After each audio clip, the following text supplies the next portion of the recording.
তো এই যে হচ্ছে চিকেনটা একটু রেজালা টাইপের চেষ্টা করেছি, তবে আলটিমেটলি হলো কি না কে জানে। আর এদিকে বসিয়েছি হলো তোমার পোলাওয়ের জল। আজকে মেনুতে ছিল হলো পোলাও, চিকেন রেজালা, তারপরে ছিল তোমার পনির, তারপরে ছিল বেগুনি, চাটনি, পাঁপড়, ঠিক আছে। তো এই সমস্ত কিছুই ছিল, আর সব কিছুর মধ্যে অনেকটা ভালোবাসা ছিল। গুড ইভিনিং এভরিবডি, নতুন একটা ব্লগে তোমাদের অনেক স্বাগত। এখন একদম রান্নাঘর, এখন বাজে রাত 10:30, ঠিক আছে। আর 10:30 বাজে, আর এখন আমি বসে গেছি সবজি কাটতে। কেননা কালকে একটা পেন্ডিং একটা কাজ আছে, আর অনেকদিন ধরেই করবো করছিলাম, কিন্তু করারও হয়ে উঠছিল না। আর ফাইনালি দেখো গেছিলাম একটু বাজার থেকে কী নিয়ে এসেছি দেখো।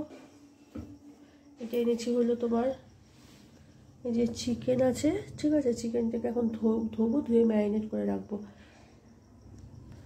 আর আরও কিছু প্রয়োজনীয় জিনিস নিয়ে এসেছি, ঠিক আছে, যা যা লাগবে মোটামুটি।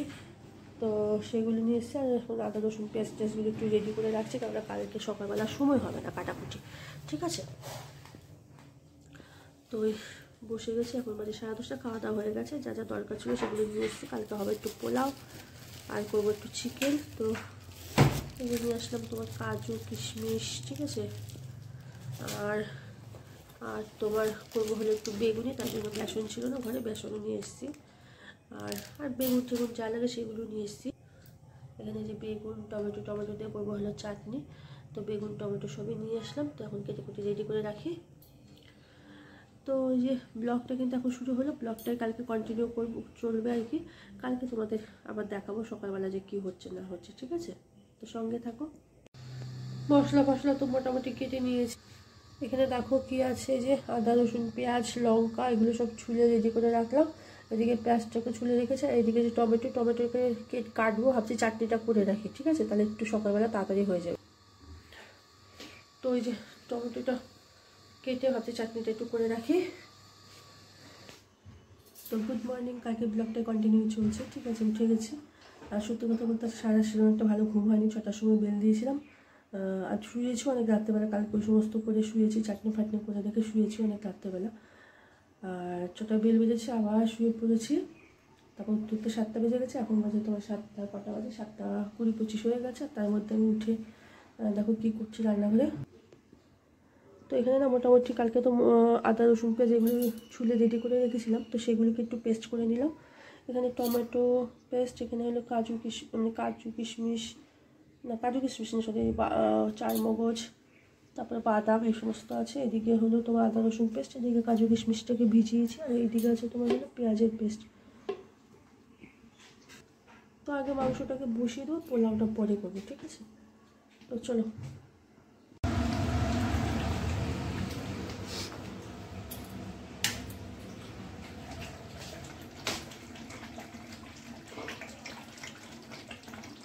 তো চিকেনটা তো মোটামুটি হয়ে এসছে আর কি, দেখতে বেশ ভালোই হয়েছে। তো এই যে হচ্ছে চিকেনটা একটু রেজালা টাইপের চেষ্টা করেছি, তবে আলটিমেটলি হলো কি না কে জানে। আর এদিকে বসিয়েছি হলো তোমার পোলাওয়ের জল, গরম হচ্ছে। চিকেনটা প্রায় হয়ে এসছে, আর একটু হবে, তারপরে নামিয়ে ফেলবো। মাংস তো হয়ে গেছে, এখন বসিয়ে দিয়েছিল পোলাওতে সামান্য পেঁয়াজ দিলাম, ঠিক আছে। নিরামিষই হয়, তবে একটু পেঁয়াজ দিলাম অল্প করে, আর আদা ফোড়ন দিয়েছি, তেজপাতা দিয়েছি, ঠিক আছে। তো গোবিন্দভোগের চালের পোলাও তো এমনিতে একটা আলাদা সেন্ট। তার সাথে দিয়ে দিয়েছি এখন দেখো যে কাজু কিশমিশ দেবো। আর তার আগে একটু ঘি দিয়ে দিচ্ছি অল্প করে, সাদা তেল আর ঘিয়ে হবে আর কি। তো একটু ঘিও দিয়ে দিলাম, আর এরপরে দিচ্ছি হলো কাজু কিশমিশ। তো ভালো করে একটু নাড়া হয়ে গেলে তারপর দেবো চালটা, ঠিক আছে। তো সবটা তো তোমাদের আর দেখানো হলো না, যে ফাইনালি পোলাওটা হয়ে গেছে। অনেকটাই পোলাও করেছি, একটু টেনশনেই ছিলাম যে ঠিকঠাক মতো হবে কিনা। তবে পোলাও একটা কী বলো তো, ঠিক মতো জলটা দিতে পারলে না আর কিছু লাগে না, একদম ঠিক হবে। আর এই যে ফাইনালি মাংসটাও হয়ে গেছে দেখো। দেখতে তো মনে হচ্ছে ভালোই হচ্ছে, কিন্তু খেতে কেমন হবে সেটা টেস্ট করার পরেই বোঝা যাবে। আশা করি ভালোই হবে, এত ভালোবাসা দিয়ে করা আর কি জিনিসটা। তো এই যে ফাইনালি চলে এসেছে হলে স্কুলে, আনতে না খুবই অসুবিধা হয়েছে, অতগুলো ব্যাগ ট্যাগ নিয়ে আসা। আর এই যে এখন সবাই মিলে এখন খাবো। তো এই যে সবাই মিলে খাওয়ার আনন্দটাই আলাদা। আর একজন এদের মধ্যে আবার চিকেন খায় না, তার জন্য আমি অল্প করে আবার পনির নিয়ে এসেছিলাম। তো আজকে মেনুতে কী কী ছিল তোমাদের বলে দিই। পোলাও ছিল, চিকেন ছিল, ঠিক আছে, আর একটু পনির নিয়ে এসেছিলাম, তার সাথে ছিল তোমার বেগুনি, তার সাথে ছিল চাটনি, তার সাথে ছিল তোমার পাঁপড়, ঠিক আছে। তো এই সব কিছু করে নিয়ে এসে সব কিছুর মধ্যেই কেমন হয়েছে সেটা জানি না, কিন্তু অনেকটা ভালোবাসা ছিল আর কি সবার জন্য করে নিয়ে আসাটা। একটু চাপই হয়ে গেছিলো সকালবেলা এত কিছু করে নিয়ে আসা, প্লাস 11টার মধ্যে স্কুলে অ্যাটেন্ড করা, ঠিক আছে। তো 5 মিনিট লেট হলে তো চলবে না, আমাকে টাইমলি ঢোকাতে হবে মেয়েকে। তো আলটিমেটলি হয়েছে, আমার শাশুড়ি মা আমাকে অনেকটা হেল্প করেছে, কেননা বেগুনিগুলো পুরো শাশুড়ি মাই ভেজে দিয়েছে, ঠিক আছে।